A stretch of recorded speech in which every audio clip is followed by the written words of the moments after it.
button? Okay. Don't say smile. So, as we get started, could you state your name and when and where you were born? Can you state your name and when and where you were born? My name is Irving Hauser. I was born June the 11th, 1921, in New York City, in Manhattan. If you want to be precise, You can be as precise as you want. 1412 Madison Avenue, New Okay. York City, New York. My mother told me that many times. That's how come I know. But anyway, What was your life like before you joined the military? I can't say it was any different than any other young boy at that time. Uh, I went to school. Did you have brothers and sisters? Any brothers or sisters? Yes, I have a brother and an older brother and an older sister, and I'm the youngest of all the children. Did anybody else in your family get involved in the military? No, Why did you? pardon? Why did you get involved in the military? I didn't. Oh well, I shouldn't say I didn't get involved. I enlisted in the military merely because I hate to say it's the thing to do, but the Germans were killing millions of people, innocent people, in my own race and religion. And they asked me, what can you do? I said, the only thing I can do is join the army and do whatever I can. And that's all I did. Who asked you? A recruiter? Huh? Who did you have that conversation with? A recruiter, or who asked you what you can do? No, I had that conversation with my parents. Oh, My father was nonplussed, yes or no. My mother cried. She was against it. And I said, Mom, that's the only thing I can do because they can't take my older brother. He had a medical problem, and they certainly weren't going to take my sister. mm-hmm. So they said, he's the only one eligible to go to the military at that time. And that's the reason why I went, because I was the only one eligible. Were your grandparents from Europe? No, Did you lose any family in the war? no. So, uh, how can I put it? It was the thing to do The in right thing to do. 1942 when the United States went to war. And they said, if you don't enlist, we'll draft you. So it was that simple. I was of military age, and if I didn't enlist, 6 months later, they would draft me. What were you doing before you enlisted? Were you working? Oh, I was uh, working in my father's fur business. Oh, he was a furrier? Yes, my father was a furrier, and I started out as a delivery boy, delivering fur coats, and then working as an operator, sewing fur coats, making mink coats. You should excuse the expression. uh, and it was it was a non-essential thing to do in the time of war. It's that Luxury. simple. It wasn't the thing to do for a young man when his country was at war and his Jewish people, were being massacred. Sure. Simple as that. I Right. mean, if you didn't go, we'll take you. It sounds like it gave your life a lot more purpose than sewing mink coats. Would that be How do you put accurate? it? You do what you have to do during your lifetime in order to get by. Even though your mom was not happy about this. No, definitely not. So, uh, but it was something that had to be done. Uh, and to tell you the truth, you don't look upon it as a dangerous, life-threatening thing. How did you view it? How did you look at it? I looked at it as a necessary thing to do Okay. at a time uh, when people were being killed for the only reason was their religion. So when the United States went to war, it was like telling the world that this is not the thing to do among civilized people. So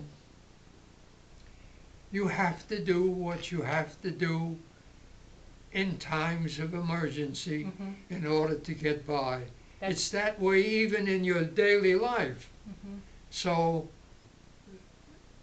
under the circumstances, all eligible men were considered their duty to, to do their duty, to do what best they can to help that situation. That's all. You really demonstrated leadership at a very young age, that you had that ability to understand it, because not everybody does. So we tip our hats to you. How did you determine which branch of service, and tell us about the branch of service you went into? Well, that's an ironic situation. How so? I was an amateur photographer. I love to take pictures. So they said to me, "You like to take pictures? We'll put you in a signal corps and we'll go to school. You can be a photographer." So I said, "Hey, they want to send me to school." So I went and they said, "Well, all you have to do is go down and enlist. And we'll send you to school and we'll make you a photographer." Were they stretching the truth? So I went down and I enlisted and I came home, and when I told my mother, she cried and she busted out in tears, and my father just didn't say a word. He was mum, absolutely. And I said, "Ma, it's the only thing to do, and they're going to make a photographer out of me." So I said, "What's dangerous about being a photographer? You take pictures. I'll be in the army, I'll take pictures." So I enlisted, and they said to me, "You want to go home?" I said, they said, "Go home for a week." They sent me home for a week after I enlisted, and my mother busted out in tears when I came home after I said goodbye, and she said, "See, I told you they wouldn't take you." She says, "I told you they don't want you." So I said, "What are you talking about? They sent me home for a week." They said, "Clean up your affairs." A little of the Jewish guilt going on there. Yeah, I mean, do whatever you have to do and come back and get ready to go to work. I said, "That's what I have to do." So I stayed home for a week and I went to my friends and I said goodbye, goodbye, goodbye. Uh, and then when I went back into the service, they said, "What did you do in your civilian life?" I said, "I worked in my father's business." They said, "What's your father's business?" I said, "He's a furrier. He's a ladies' tailor and a furrier." And they looked at me and they said, "We don't need no ladies' tailors. We don't need no furriers." I said, "I'm an amateur photographer." And I said, "I'd like to get into the signal corps." And he said, "We don't need photographers." I said, "So what do you need?" He said, "We need aircraft and engine mechanics." She said, He said, rather, you hang around Floyd Bennett's field? I said, yeah, it's near my house. He said, why? I said, well, I used to wash airplanes for, you know, for some of the pilots around there if they teach me how to fly. So he says, did you get any lessons? Yeah, I got a few. Took me up. He says, what'd your family say? They told me not to do it. They said, don't you dare do that, you know? So I said, it's nothing, you're flying. So they said, that's what we need. We need people that'll fly, and we need mechanics. I said, you're kidding. I said, I'm no mechanic. They said, we'll make you a mechanic. That's what they did. So that They ended sent your me- photography career and began your airplane mechanic career? They sent me to aircraft and engine mechanic field at Chanute Field in Rantoul, Illinois. And that's what I did in the Army from the day I got out of the Rantoul till the day they sent me home. I was an aircraft and engine mechanic, and I used to fly on plane and engine tests. When a plane is ready for service, military or civilian, you have to take it up for what's called a plane and engine test. Take it up and you fly around for about 10-15 minutes, you know, and you do a few little loops in this. And if everything is as we say, A-OK, you write it up, and that's it. So that's what I did. And after a while, I was at Wright Field at Dayton, Ohio, a couple of years. I said, hey, you know, this is really the thing. I mean, I'll be at Wright Field, and what's dangerous in Wright Field? It's a long way from, you know, from Europe. So then all of a sudden they came to me and they said,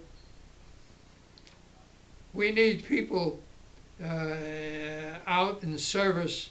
I said, well, what do you mean by service? He said, well, we'll send you to Guam. We need people in the Pacific. So they sent me to Guam. What was that like? I was flying in B-17s and B-29s as an aircraft and engine mechanic. We did a few aerial surveillance missions, but most of the missions that we did were plane and engine tests, which is what we did principally. It was our job to see that B-17s and B-29s were in flying condition to go for missions over Japan. And that's what we did. We serviced and we readied B-29s and B-17s for their bombing missions over Japan. Wow, that's incredible. So that's what they call frontline service. But nobody ever shot at me, and I never shot at anybody. I mean, it was strictly an aircraft and engine mechanic's job. In your estimation, did you test and service hundreds or thousands of planes? Yeah. How many, hundreds or thousands? Well, it's hard to say. Did you do multiple tests per day, or would you focus on one aircraft per day? Yeah. You see, first of all, you worked day and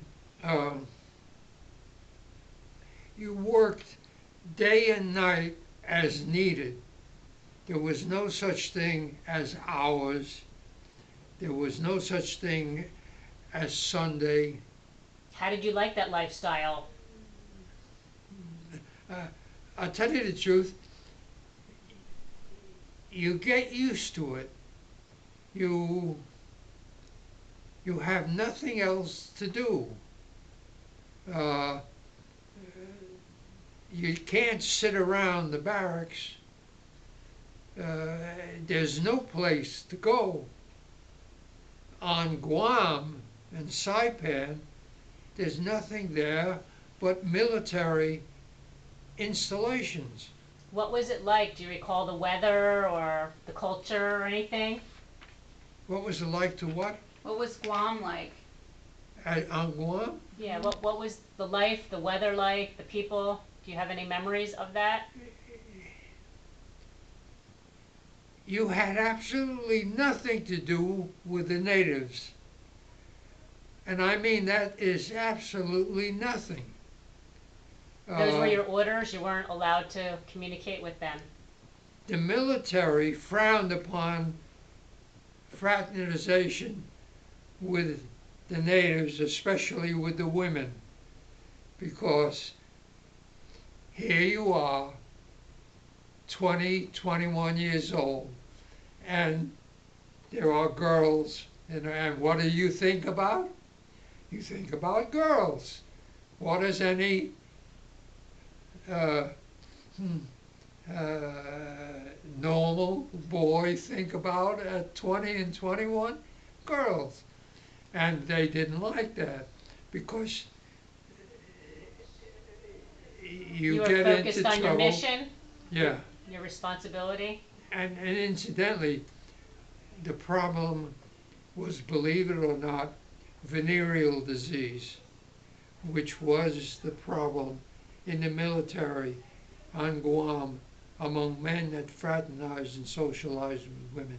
Not everybody came down with syphilis and gonorrhea, but a considerable amount of men did, Mm-hmm. and they frowned upon that.